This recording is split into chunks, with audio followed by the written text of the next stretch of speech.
ఇంకా వైఎస్ఆర్సీపీ పార్టీని నమ్మటానికి ఛాన్స్ లేదని చెప్పి అంటున్నారు. ఇంకా ఏదన్నా పుంజుకుంటే మటుకు జనసేన పార్టీ బలంగా ముందుకెళ్ళే అవకాశం ఉంది, చాలా వరకు ఇటు మారే అవకాశం ఉంది అంటున్నారు. ఎంతవరకు నిజం? ఇప్పుడు జనసేనకి అవకాశం ఉందండి, రాజకీయ అవకాశం ఉంది, తెలుగుదేశానికి ఎలాగూ ఉంటుంది. ఇకపోతే ఏదన్నా ఇంకొక ఎడ్జ్ ఏదన్నా మిగిలితే కనుక కాంగ్రెస్లో మంచి లీడర్ వస్తే కనుక కాంగ్రెస్కి పుంజుకునే అవకాశం ఉంది. కానీ షర్మిలాని కూడా ఇక్కడ నమ్మే పరిస్థితి లేదు. ఆవిడ మీద కూడా వివాదాలు చుట్టుముడుతున్నాయి. మొన్న ఎలక్షన్లో ఆవిడ సరిగ్గా చేయలేదు అని చెప్పి విజయవాడ నుంచే ఒక శంఖారావం మొదలైంది ఆవిడకి వ్యతిరేకంగా.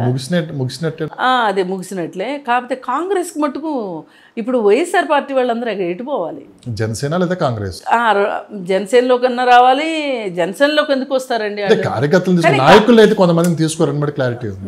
ఇప్పుడు కాంగ్రెస్ ఉందండి, పాత కాంగ్రెస్. ఇప్పుడు కాంగ్రెస్ నుంచి వచ్చిన వాళ్ళే కదా వీళ్ళందరూ, వైసీపీ పార్టీ వాళ్ళందరూ కాంగ్రెస్ వాళ్ళే కదా. అంబటి రాంబాబు ఎప్పుడు 96లో మినిస్టర్ అండి కాంగ్రెస్ అనేది. ఒకప్పుడు సరే అంబటి రాంబాబు, అప్పుడు రాజశేఖర రెడ్డి గారి గవర్నమెంట్లో వీళ్ళందరూ ఎమ్మెల్యేలు పనిచేశారు, అంతా ఓకే, ఒక విలువ ఉండేది. కానీ ఇప్పుడు కంప్లీట్గా ప్రజల్లో ఒక విలువ పోయింది కదా వీళ్ళకి.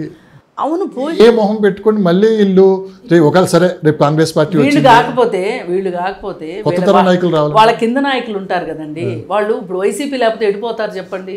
కాంగ్రెసే కదా వాళ్ళకి. ఇప్పుడు కొంతమంది అసలు కాంగ్రెస్ సంస్థాగత ఓటింగ్ కూడా ఉంటుంది. వాళ్ళని కొంచెం ఇప్పుడు షర్మిల ఒక సంవత్సరం ముందు కనుక ఆంధ్రప్రదేశ్కి వెళ్ళి ఉంటే కొన్ని సీట్లు వచ్చుండేవి. ఇప్పుడు వైసీపీ ఈ విధంగా ఏడ్చినందుకు కొన్ని సీట్లు వచ్చుండేవి. అందుకని ఏదైనా ఇలాంటి అవకాశాలు వేరే వేరే పార్టీలకు కనిపిస్తున్నాయి కానీ వైసీపీకి కనిపించట్లేదు. ఎందుకంటే అసలు ఈ నాయకుడు ఉంటాడా, జైలుకి వెళ్తాడా, జైలుకి వెళ్తే ఏంటి పరిస్థితి, అసలు ఆ నాయకుడు పోతూ పోతూ ఇంకెంతమంది మంత్రుల్ని జైలుకు తీసుకుపోతాడు అనే పరిస్థితి ఒకటి ఉంది. ఐఏఎస్ శ్రీలక్ష్మి వీళ్ళు ఇప్పుడు వేరే రాష్ట్రాలకు వెళ్ళిపోయే పరిస్థితి. మరి అసలు ఆమె బొకే తీసుకొస్తే కూడా తీసుకోనని అన్నాడు అంటే చంద్రబాబు నాయుడు, ఇక దాన్ని బట్టి మనం అర్థం చేసుకోవచ్చు. ఐపీఎస్ని ఎలా వాడాడు, ఐఏఎస్ని ఎలా వాడాడు, మంత్రులను ఎలా వాడాడు, అలాగే ఎమ్మెల్యేలను ఎలా వాడాడు, అలాగే ఇక సామాన్య జనాలను ఎలా వాడాడో మనకు తెలుసు. వాళ్ళని నీళ్ళల్లో ముంచి లేపాడు. సరే, ఏది ఏమైనప్పటికీ ఈ పరిస్థితుల్లో 5 సంవత్సరాలు కళ్ళు మూసుకున్నంత మాత్రాన అధికారం వస్తుంది అనుకుంటే దానంత బూతుమాట ఇంకొకటి లేదు. చేసుకున్న వాళ్ళకి చేసుకున్నంత.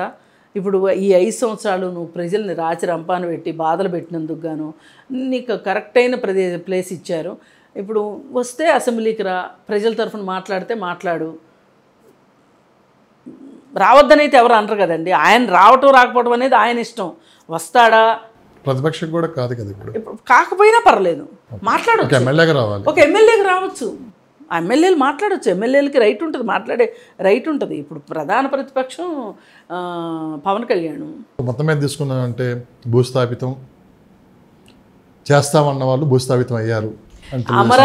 అమరావతిని నాశనం చేసినందుకు గాను వైసీపీ పార్టీకి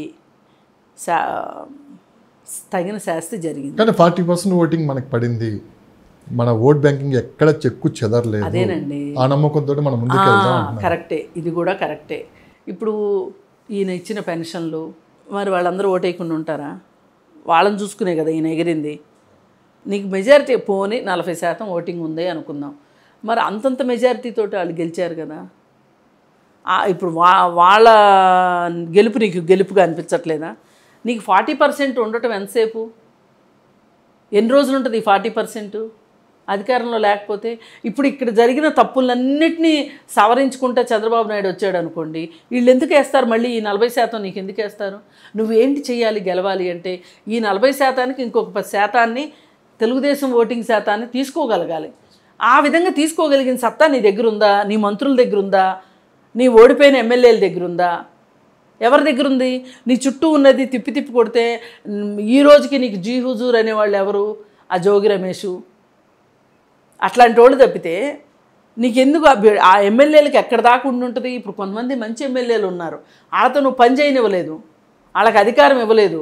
వాళ్ళకి అధికారం ఇచ్చుంటే వాళ్ళు చేసేవాళ్ళేమో. ఇప్పుడు వాళ్ళందరూ ఇప్పుడు ఏం చేయాలో